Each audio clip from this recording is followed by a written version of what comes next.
and welcome to our biology class. Today's topic is Lac Operon from the lesson Molecular Basis of Inheritance of 12th Biology. We know that genes are the one which control our characters, isn't it? These genes, their expressions can be controlled. Let's see what are the ways by which the expressions of these genes are controlled. They are controlled at different levels like transcription, splicing, movement of mRNA from nucleus to the cytoplasm and at translation level. So, let's see how these genes expressions are controlled. Francois Jacob and Jacques Monod are the two scientists who studied about it. They conducted their experiment in bacteria. So what they did, they kept bacteria in a medium containing lactose. So when the bacteria are put in a medium containing lactose, they require enzymes to catabolize the lactose into glucose and galactose. So they require three enzymes like beta-galactosidase, permease and trans-acetylase. So when the bacteria is put in lactose medium, the genes that produce these enzymes will become activated and they produce these enzymes. But when the bacteria is put in another medium, that is, if lactose is not there in the medium, they don't require all these three enzymes like beta-galactosidase, permease and acetylase. Okay, so let's see how Francois Jacob and Jacques Monod conducted their experiments and proved the regulation of gene expression in lactose catabolism of bacteria. You know that what is an operon? Operon is a set of genes that control a particular character. So what is Lac Operon? Lac Operon is a set of genes that control lactose catabolism in bacteria. So let us study more about Lac Operon. So what you see here is Lac Operon. This is the Lac Operon unit. I told you operon is a set of genes that control a particular character, and Lac Operon, this is the Lac Operon which controls lactose catabolism. So this operon has a set of genes. We can divide the genes into two categories, right? They are control genes and structural genes. Lac Operon, the total number of genes can be divided into two categories, control genes and structural genes. Up to here, it is control gene and the remaining is structural gene. So, why this first set of genes are called control genes? Because they are the ones which control the activity of the structural gene. So, let's see how these genes control genes control the activity of the structural genes. So let us take the control genes. Let's see what are the categories of genes coming under it. The first gene is called promoter gene. You can see over here in this picture P. It stands for promoter gene. The second one I. It's called regulatory gene, right? And the third gene is called operator gene. It acts as a switch. Okay, so these are the three genes coming under the control gene categories. Now, the second category of genes, structural genes, they are LAC-Z, LAC-Y and LAC-A. These are the three sets of genes called structural genes. Okay, let's take the first structural gene. What is it? Z gene, isn't it? What is the duty of the Z gene, They produce an enzyme called beta-galactosidase. We already studied that for lactose catabolism we require this enzyme. So it is the Z gene coming under the category structural gene is producing beta galactosidase enzyme. The second gene coming under structural gene is Y gene. They produce the enzyme permease, which is also required for lactose catabolism. And the third gene is called A gene. It produces an enzyme called trans-acetylase enzyme. So when these three enzymes are produced in bacteria, what happens? The bacteria can catabolize the lactose into glucose and galactose. So when the bacteria is put in the medium containing lactose, these structural genes will produce the respective enzymes like beta galactosidase, permease and trans-acetylase. What about the opposite condition? In the medium in which the bacteria are living, if lactose is not present, they don't require all these three enzymes, isn't it? They don't require all these three enzymes. So what happens? The control genes will regulate the structural genes. That's why they are called control genes. They will regulate the structural genes so that the structural genes will not produce any enzymes because it is not required for the bacteria.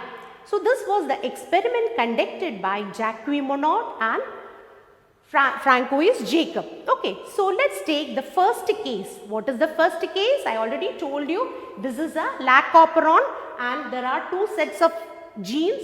Up to here it is control gene, that is promoter gene, I regulatory gene and operator gene, and then ZYA are the structural genes.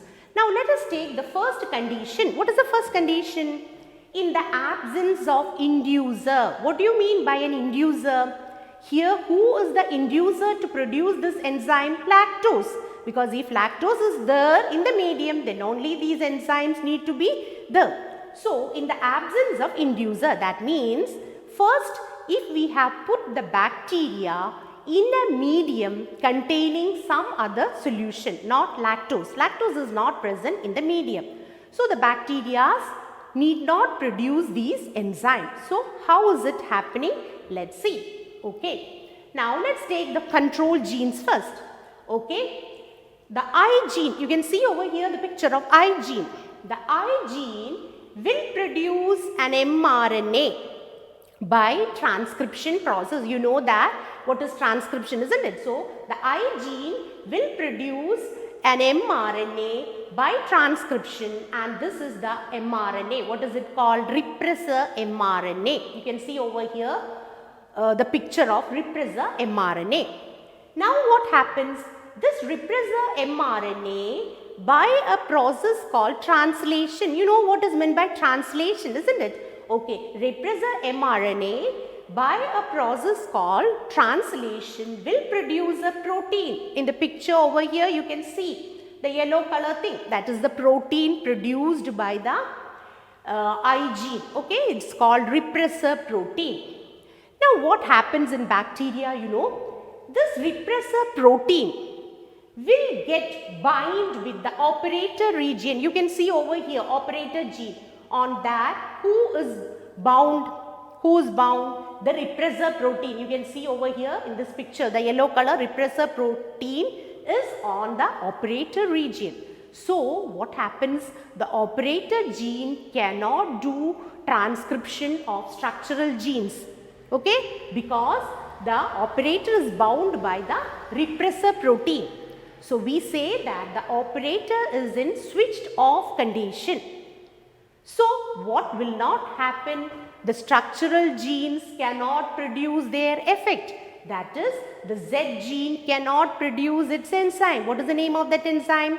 Beta galactosidase. Y gene cannot produce permease enzyme, and A gene cannot produce trans-acetylase enzyme because the operator is bound with the repressor protein. So, the operator is in switched off condition. So, if Z gene has to produce its protein, the enzyme called DNA dependent DNA polymerase, it should get bound with the promoter region. You have learned about the transcription unit, isn't it? But that enzyme cannot bound because here who is hindering it? The repressor protein sitting on the operator gene. So, in this way, if lactose is not present in the medium in bacteria, all these three enzymes will not be produced.